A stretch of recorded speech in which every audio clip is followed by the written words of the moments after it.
Breaking news with what could be another false flag, a second ambassador comes forward and explodes CIA election claims, saying he knows where the info came from and it's not Russia.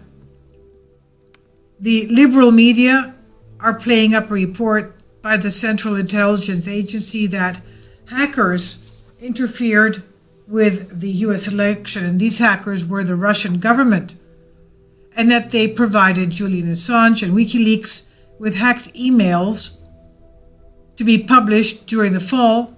But a former British ambassador to Uzbekistan is going public again to blow the story out of the water.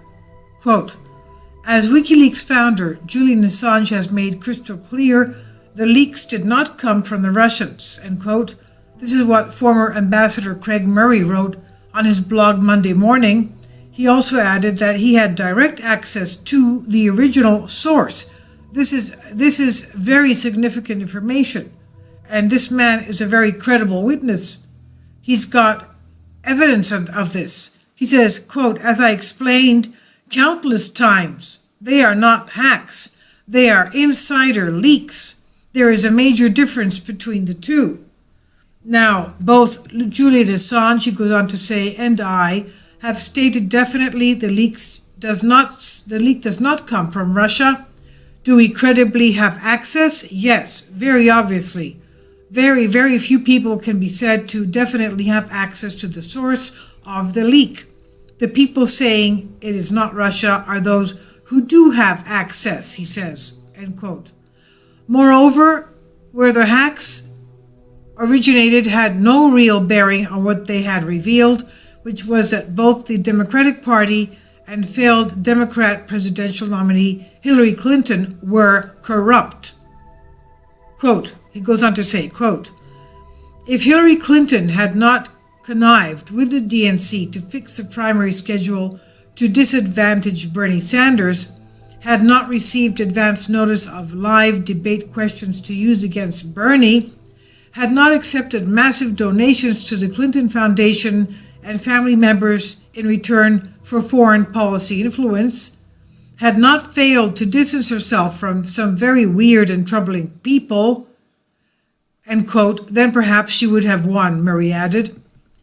And it felt as if lightning speed spread of this unconfirmed Russian hacking conspiracy throughout the liberal media outlets, and there was nothing more than an attempt by liberal Democrats and their media psychopaths to deflect blame for Hillary Clinton's epic loss. In other words, everybody was to blame in the whole wide world except for her, because she cannot accept the fact that she lost.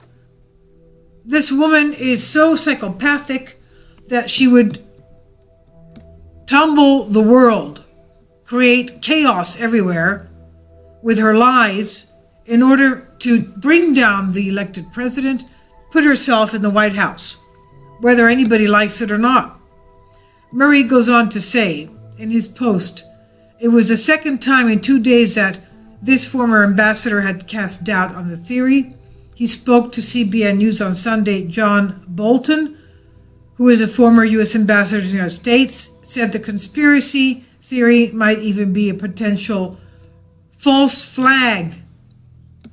Quote, it is not at all clear to me, just viewing this from the outside, that this hacking into the DNC and the RNC computers was not a false flag operation, end quote. He said, implying that the Obama administration was working in tandem with the liberal media to mislead the public, to distract them from other things.